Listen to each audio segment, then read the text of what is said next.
Ja tu mám napísaný jeden predslov od nemenovanej novinárky, ktorá nechcela vystúpiť, pretože sa bojí. A ešte predtým vám chcem povedať na základe udalostí, ktoré sa tu stali pred chvíľou, že je to zrkadlo pre nás toho, ako spoločne fungujeme a keď sa nenaučíme spolupracovať, tak sa nám to asi nepodarí, takže prosím vás, začnite každý od seba a spoločne to vytvorme, dobre?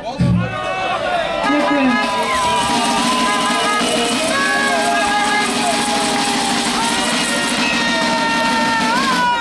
Takže, stretla som sa nedávno so ženou, ktorá bola aktérkou novembra 89 a ako študentka novinárstva si želala demokraciu a slobodu slova.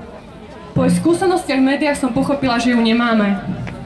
Len sa na ňu hráme. Máme médiá, ale vo verejnoprávnom sú každé 4 roky politické čistky. V súkromných médiách funguje autocenzúra tvrdšie ako za socializmu. Novinárov buď vydierajú zmluvami o mlčanlivosti, a tak aj po preukázateľnom politickom či ekonomickom nátlaku nemôžu o tom hovoriť. Alebo si urobia celebrity, aby sa im lesk červeného koberca zdal lákavejší ako tvrdá cesta za pravdou. Aby som nezabudla, ešte sú to novinári, ktorí idú do médií, aby sa stali hovorcami politických strán, alebo ich členmi, či dokonca podpredsedami.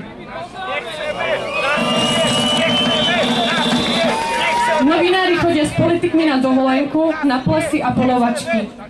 Tak ako ich môžu kontrolovať? Nemôžu. Moc nefunguje pre ľudí a nefunguje ani kontrola moci. Nie je to náhoda, že gorilu odhalil novinár pôvodom z Kanady.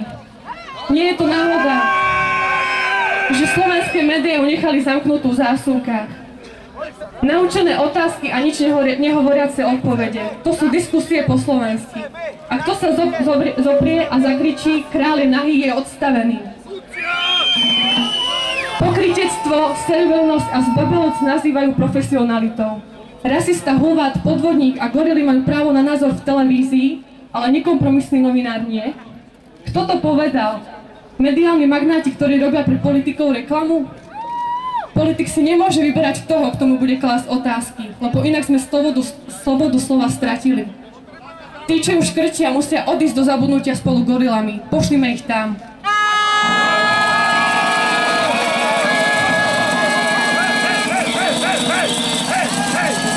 Dajme si však pozor. Vzorec zlé strany, staré a dobre nové strany nie je taký jednoznačný. Je to o ľuďoch. Staré tváre musia odísť, aj z nových strán, kde sa napchali. Inak to nebude mať zmysel.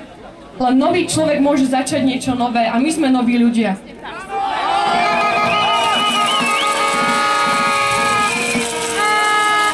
Demokracia nie je stav, ale proces. Dokončíme ho. Žiadajme verejnoprávne médium o diskusie, kde sa budú moderátori striedať. Neveríme už tým, čo spolu s politikmi o gorile vedeli a mlčali. Vráťme do médií ľudí s chrbticou a vlastným názorom. Inak sme skončili aj my skôr, než sme začali.